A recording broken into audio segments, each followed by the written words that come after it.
When you're new to conventions, meeting a guest for the first time can be a bit awkward. So we thought we'd talk a little bit about ways to do that. And kind of what to expect if it's your first time. When you go to a convention, there's several different ways to actually meet some of the guests that will be joining you. And it varies convention to convention, but there's a few things that are kind of similar across all of them. And one of those is most guests will have either a panel or maybe like a meet and greet kind of session where they're talking to the guests directly. Yeah, and this is a great place. This is where you should get your questions answered, hopefully, depending on the lines. Because if they're a popular guest, it may be difficult getting into the panel, let alone ask a question. But hopefully somebody else will have your question and you'll be there and you'll still learn a lot from all the questions. And usually you can take pictures of the guests. I mean, you're sitting in an audience, they're usually at the front of the room, so you have a little bit more freedom to do that. And especially, you know, it's a little impersonal, but if you're nervous about, you know, meeting somebody one-on-one, it's a great opportunity to actually, you know, ask them a question. Yeah, and if you don't mind speaking in front of a group, you can be up there asking a question, but if you're shy, you can always just sit there and enjoy. The other thing that happens a lot is they will have autograph sessions where you can actually meet the guests one-on-one and maybe get something that you have or signed.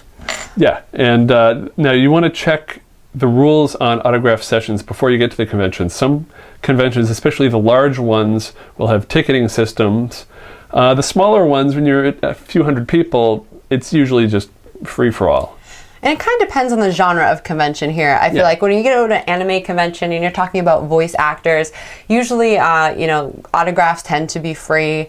You usually have a little bit more time. If you're going to a sci-fi convention and you have some of the big name guests like TV actors, a lot of times they're going to charge you for an autograph and you might be a little more limited with the interaction you can have with the guest. Yeah, and the amount they charge depends on who the guest is. If you're looking at somebody who's in one episode of Star Trek, maybe it's $25. But if you're looking for William Shatner, it's over $100. Yeah, so it definitely, their name recognition has some value on that. And it's helpful to bring something appropriate. Make sure when you if you're bringing a DVD, make sure that the actor you're having sign it was actually in the show.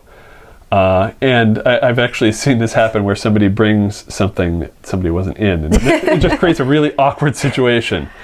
If you don't have anything, program guides work great.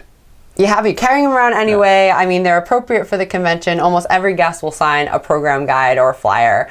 A lot of times guests will actually sell headshots or maybe a poster from their series at the table where they're signing them. So that might be an option too if you don't mind spending a few extra dollars for those. But don't ask them to sign body parts. No boob signing, none of that. Many guests won't for a variety of reasons. So just don't embarrass yourself. Don't. There also could be rules about taking photos with the guests. Sometimes when you go get the autograph, you might feel like, oh, can I just have a quick photo with you? Some might be more accommodating about that, but others have strict rules against it. Yeah, and also at the autograph session, keep in mind that there's people behind you who are also waiting. And this is your big chance to meet them, but really you get less than a minute. And you can't stand there and take up everybody's time because they're fans just like you. Yep, and there might be a limited amount of time they have to sign autographs. So if you're in the back of the line and somebody's hogging up the time, they don't get to all those people. Now, when you're around the convention, you may also run into guests just milling about. And that's a great time to go up and talk to them. That's a lot of fun. And some guests are better at this than others. Yes. Some really enjoy kind of hanging out at the convention, maybe hanging out in the lobby and interacting with the guests, where others are maybe less comfortable with that and they'll tend to stay in their hotel room and only go around to their assigned events. Yeah, but if you see them and they're just hanging out and enjoying something, just go right up to them. If they're eating, or if they're busy trying to get somewhere, it's probably best to leave them alone. Right, but if they're hanging out talking, you can kind of tell. Just go up and start a conversation. Just don't be Captain Linger and stay longer than you should. So once you know that there are going to be guests there and you've decided you want to meet them, it kind of helps to plan ahead. Yeah. One of the things you want to do is do some of your research. Find out when you're going to a convention who's going to be there and kind of what events they're going to be participating in. Are they doing panels? Are they doing autograph sessions? What are they going to be available for? Yeah, and also look in the program guide, read their bios, or go and look online and see what credits they have. You may not realize until you get home, wait, that was the guy that did this voice? And so yeah, definitely look that up. And it's happened to me, even with famous actors. I didn't realize they were in other things. Other things you want to do, come up with questions in advance. You can also research some of the common questions they've had a million times that, if you ask it, everyone's going to groan and be like, why is they asking this again? But it gives you some time to kind of come up with something really interesting to say. Yeah, and I mean, a lot of people say, oh, they don't have a question, so they'll say, oh, can you do this line from this show, or can I have a hug? Those are groaners. I mean... Yeah, it's one thing if you're meeting them one-on-one, I guess, if you really want to say a hug, or I love you so much, or you're so awesome, but if you're doing a big panel event, nobody wants to hear 50 people go up and say, I love you, you're awesome. They know they're loved.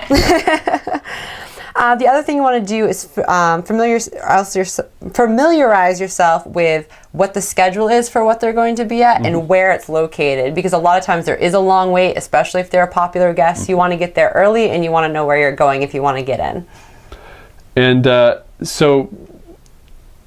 yeah, go ahead. Okay. Well, the other thing you want to keep in mind is you don't want to have too high of an expectation for this interaction. Sometimes people, they may have kind of a hero worship for a certain individual, and then they meet them and they get disappointed. Yeah, especially if they're signing, if they get a huge autograph line, they may have to get through it by the deadline, so they can't stand there or sit there and chat with you for 15 minutes and be your best buddy.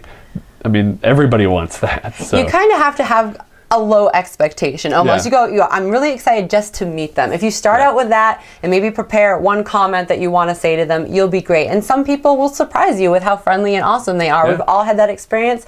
And then when somebody's not really that into it, well, you're not disappointed, because that's all you expected to get. Yeah. No, if you're nervous, that's fine. Everybody's nervous meeting an idol or talking with people for the first time. So...